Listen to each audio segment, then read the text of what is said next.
Hare Krishna, reading from the book Krishna, the Supreme Personality of Godhead, Chapter 7 Salvation of Trnavarta. The Supreme Personality of Godhead Krishna is always full of six opulences, namely complete wealth, complete strength, complete fame, complete knowledge, complete beauty, and complete renunciation. The Lord appears in different, complete, eternal forms of incarnation. The conditioned soul has immense opportunity to hear about the transcendental activities of the Lord in these different incarnations. In the Bhagavad Gita 4.9, it is said that Janma karma chame divyam evam yo vetti tattvataha tektva deham punarjanma neidi ma medi sarjuna. The pastimes and activities of the Lord are not material, they are beyond the material conception, but the conditioned soul can benefit by hearing such uncommon activities. Hearing is an opportunity to associate with the Lord. If someone takes advantage of hearing the pastimes of the Lord, the material contamination of dust accumulated in the heart due to long association with material nature can be immediately cleansed. Lord Chaitanya Mahaprabhu, Krishna himself, instructed that simply by hearing the transcendental nature, name of Lord Krishna, one can cleanse the heart of all material contamination.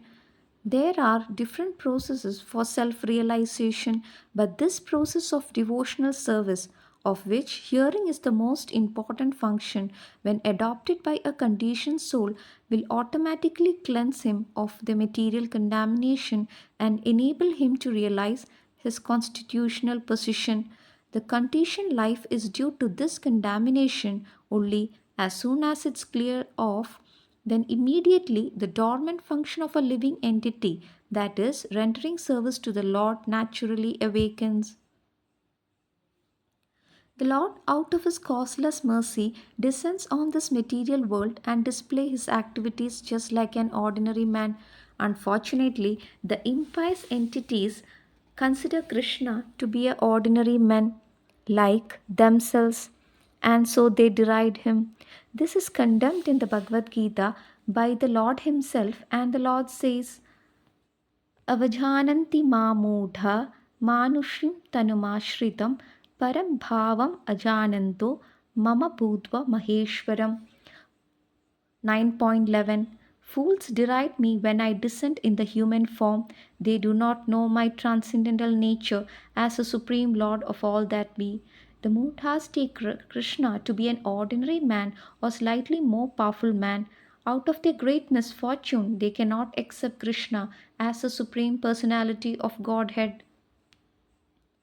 When Krishna grew up a little more, he began to turn himself back side up. He did not merely lie or down on his back. And another function was observed by Yashoda and Nanda Maharaj, Krishna's first birthday. They arranged for Krishna's birthday ceremony, which is still observed by the followers of Vedic principle. All the cowherd men and women were invited to participate and they arrived in jubilation. All the A nice band played, and the people assembled enjoyed it. All the learned Brahmanas were invited and they chanted the Vedic hymns for the good fortune of Krishna. During the chanting of the Vedic hymns and playing of the band, Krishna was bathed by Mother Yashoda. The bathing ceremony, technically called Abhisheka, even today is observed in all temples of Vrindavan as Janmashtami day or birth anniversary of Lord Krishna. On this occasion, Mother Yashoda arranged to distribute a large quantity of grains, and first class cows decorated with golden ornaments were made ready to be given in charity to the learned Brahmanas. Yashoda took her bath and dressed herself nicely, and taking child Krishna duly dressed and bathed on her lap, she sat down to hear the Vedic hymns chanted by the Brahmanas. While listening to the chanting of the Vedic hymns, the child appeared to be falling asleep, and therefore Mother Yashoda very silently laid him down on the bed. Being engaged in receiving the friends, relatives, and residents of Vrindavan, on that holy occasion, she forgot to feed the child. He was crying, being hungry, but Mother Yashoda could not hear him cry. Because of the various noises, the child, however, became angry because he was hungry and his mother was not paying attention to him. So he lifted his legs and began to kick his lotus feet just like an ordinary child. Baby Krishna had been placed underneath a hand driven cart, and while he was kicking his leg, he accidentally touched the wheel of the cart and it collapsed. Various kinds of utensils and brass and metal dishes have been piled up in the handcart, and they all fell down with great noise. The wheel of the cart separated from the axle, and the spokes of the wheel were all broken and scattered hither and thither. Mother Yashoda and all the gopis, as well as Nanda Maharaj and the cowherd men, were astonished as to how the cart could have collapsed by itself. All the men and women who were assembled for the holy function crowded around and began to suggest how the cart might have collapsed. No one could ascertain the cause, but some children who were entrusted to play with baby Krishna informed the crowd that it was due to Krishna striking his feet against the wheel. They assured the crowd that they had seen how it happened with their own eyes, and they strongly asserted the point. Some were listening to the statement of small children, but others said, "How can you believe the statement of these children?"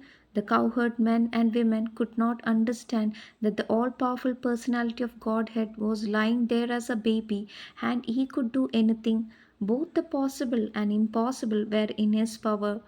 While the discussion was going on, baby Krishna cried without remonstration. Mother Yashoda picked up the child on her lap and called the learned Brahmanas to chant the Vedic hymns to counteract the evil spirit.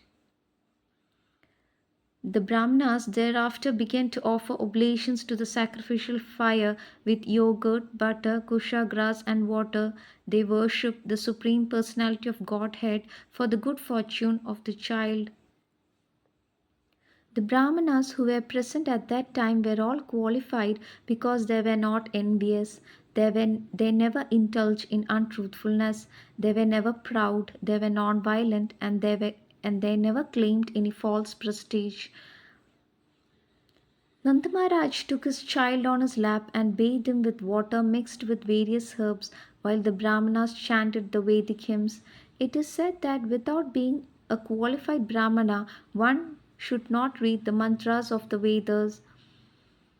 There are many different varieties of sacrifices recommended for different purposes, but the mantras are all to be chanted by a qualified Brahmana. And because in this age of Kali, such qualified Brahmanas are not available, all the Vedic ritualistic sacrifices are forbidden. Sri Chaitanya Mahaprabhu, Krishna himself, has therefore recommended only one kind of sacrifice in this age, namely the Sankirtan Yajna, or simply the chanting of the Hare Krishna Mahamantra. Hare Krishna, Hare Krishna, Krishna Krishna, Hare Hare, Hare Rama, Rama Rama, Hare Hare. As the Brahmanas chanted the Vedic hymns and performed the ritualistic ceremonies for the second time, Nanda Maharaj again gave huge quantities of grains and many cows to them. All the cows which were given in charity were covered with nice gold embroidered garments, and their horns were bedecked with golden rings, and their hooves were covered with silver plate, and they wore garlands of flowers. He gave so many cows just for the welfare of his wonderful child, and the Brahmanas in return bestowed their heartfelt blessings. One day, shortly after the ceremony, when Mother Yashoda was patting her baby on her lap, the baby felt too heavy, and being unable to carry him, she unwillingly placed him on the ground. After a while, she became engaged in household affairs. At that time, one of the servants of Kamsa, known as Trnavarta, as instructed by Kamsa, appeared there in the shape of a whirlwind. He picked the child up on his shoulders and raised a great dust storm all over Vrindavan.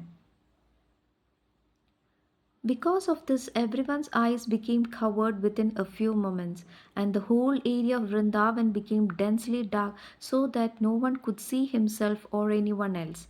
During the great catastrophe, Mother Yashoda could not see her baby, who was taken away by the whirlwind, and she began to cry. She fell down on the ground exactly like a cow who has just lost a calf.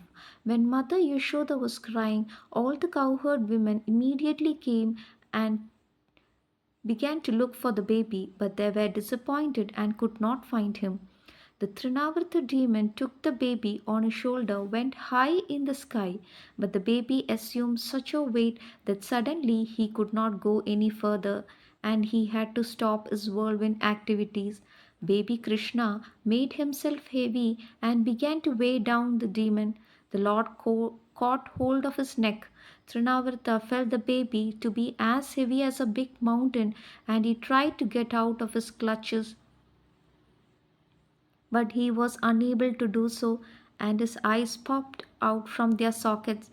Carrying, crying very fiercely, he fell down to the ground of Vrindavan and died. The demon fell exactly like Tripurasura, who was pierced by the arrow of Lord Shiva. He hit the stone ground and his limbs were smashed. His body became visible to all the inhabitants of Vrindavan.